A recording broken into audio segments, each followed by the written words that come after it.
Le damos la bienvenida al doctor Carlos Calvo Costa por sumarse a este ciclo de voces del nuevo Código Civil y Comercial. Gracias, Carlos, por haber venido.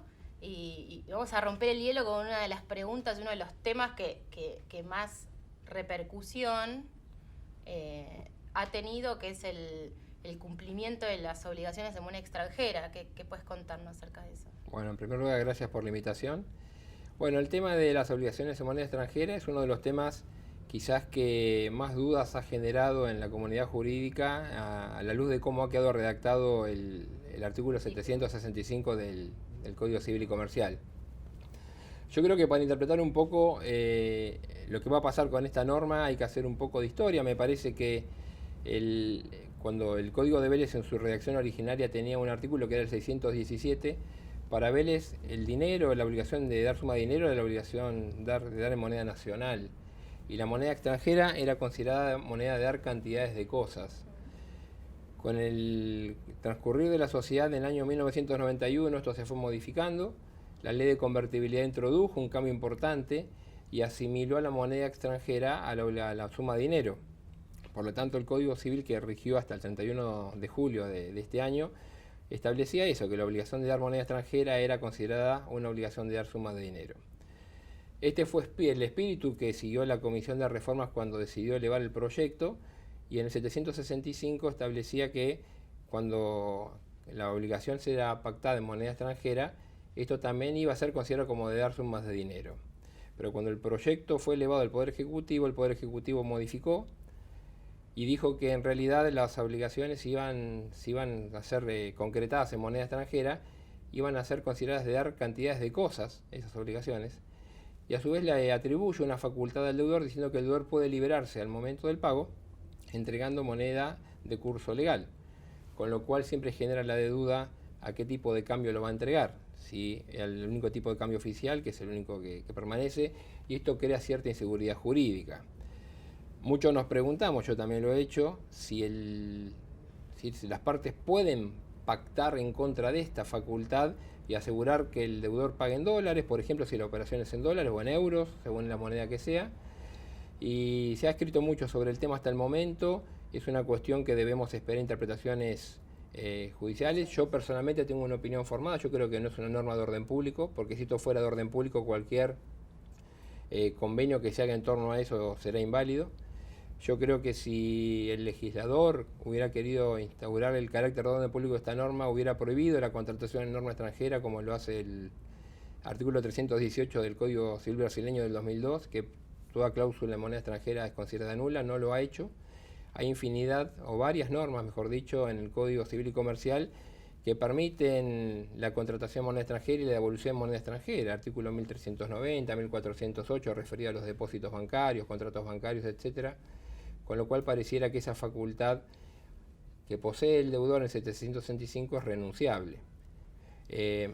La otra cuestión que también me parece que queda para corregir o subsanar es que esa categoría de dar obligaciones de dar cantidades de cosas no existe más en el código. Hoy se habla de obligaciones de género, entonces también habría que corregirlo a futuro. Quisieron crear el mismo sistema que había en el Código de Vélez y me parece que hay estas cosas que son subsanables, pero me parece que la norma es correcta, no hay grandes inconvenientes. Esta es una de las diferencias o de los cambios que tenemos contra el Código de Vélez. ¿Qué otros cambios esenciales ves vos respecto a la responsabilidad civil de ambos códigos?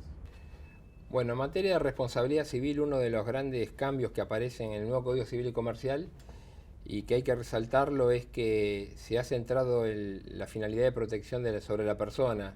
El Código Civil de Vélez generalmente lo hacía sobre los bienes, sobre la propiedad, en consonancia a la Constitución de 1853, y este es un código que va de conformidad y en consonancia con la Constitución de 1994, en donde se protege a la persona en sí misma, ¿no? Se protege la violación de los derechos personalísimos, la autonomía de la voluntad. Me parece que se hace hincapié en esto. Con respecto a las funciones, se ha agregado en este Código Civil y Comercial la función preventiva de manera expresa.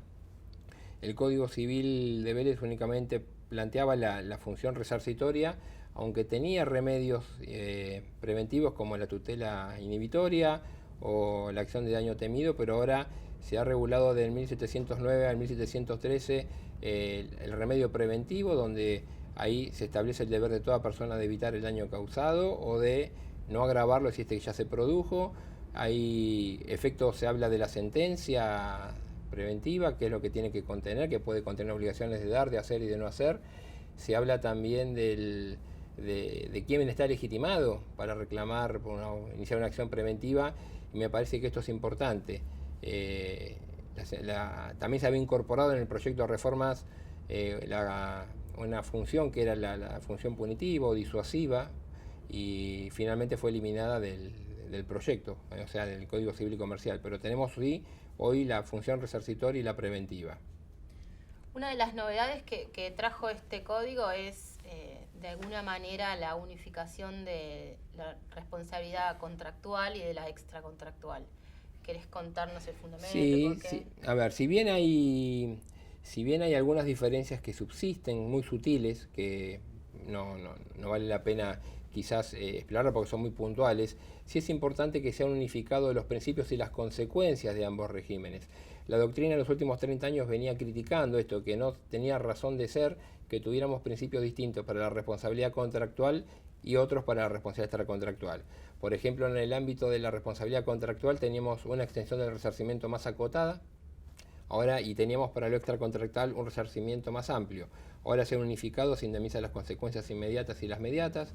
Tenemos, por ejemplo, en materia de prescripción, teníamos prescripciones distintas, tanto para el ámbito contractual o para el extracontractual. Ahora se han unificado, es decir, que los principios y las consecuencias ahora son únicos, y me parece que esto ha simplificado mucho el sistema. Sí, fue tomado muy bien, digamos. También. Sí, no, esto fue receptado por la doctrina y la jurisprudencia de la mejor manera, porque era algo que se venía reclamando. El Código Civil y Comercial, al menos en el ámbito de la responsabilidad civil, creo que ha recogido lo que han venido pregonando los autores y las jornadas y congresos sobre la materia en los últimos 30 años. Me parece que es muy saludable que esto aparezca en una norma. De modo tal, también ahí podemos apreciar como aspecto relevante un concepto de antijuricidad acorde a los tiempos que corren. Hoy tenemos una antijuricidad que consiste en el 1717 en la violación del alter non ladere, en el deber de no dañar al otro sin que exista causa de justificación alguna. Antes teníamos un concepto de antijuricidad formal que Vélez lo reflejaba en dos artículos, que eran el 1066 y el 1074, referido a las omisiones, donde parecía que tenía que existir una prohibición expresa. Hoy ya eso no basta, basta que la conducta sea repudiada a la luz del ordenamiento jurídico y de manera injustificada para que esto ya ponga o adquiera la nota de antijuricidad o de licitud.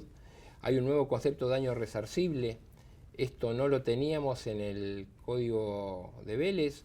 La verdad, no se definía el daño. Este código lo ha logrado, creo que es en el 1737, donde dice que el daño es toda lesión a un derecho o a un interés. Se ha ampliado el esquema también al interés para brindarle protección a todas aquellas situaciones que son legítimas o son no repudiadas por el ordenamiento jurídico, que merecen el amparo del derecho, ¿no? Esto había dado lugar sobre todo a las situaciones en las que los reclamos provenían, por ejemplo, del conviviente, de la concubina, donde no tenía derecho subjetivo porque la ley no se lo concedía, y sin embargo era injusto que no pudiera tener algún tipo de reclamo o de reparación ante un daño sufrido. Y ahí se abre todo el tema de la prueba. Obviamente. Obviamente todo esto impregna también, por ejemplo, en la legitimación sobre el daño moral, que hoy se llama daño de consecuencias no patrimoniales, donde se ha ampliado también la legitimación no solamente a los herederos forzosos en caso de fallecimiento del damnificado, sino también a aquellos quienes convivían con recibiendo trato familiar ostensible. Acá podrían entrar, por ejemplo, la concubina, los hermanos, las novias. Servicio doméstico. Bueno, habría que ver un montón de situaciones que se podrían llegar a dar. Hay un tema que queríamos que nos cuentes, que es qué enfoque le da el nuevo código a la asunción del riesgo por parte de la víctima. Bueno, el tema de la asunción de riesgo también fue un tema controvertido en el viejo sistema, porque no teníamos ninguna normativa que aludiera expresamente a él.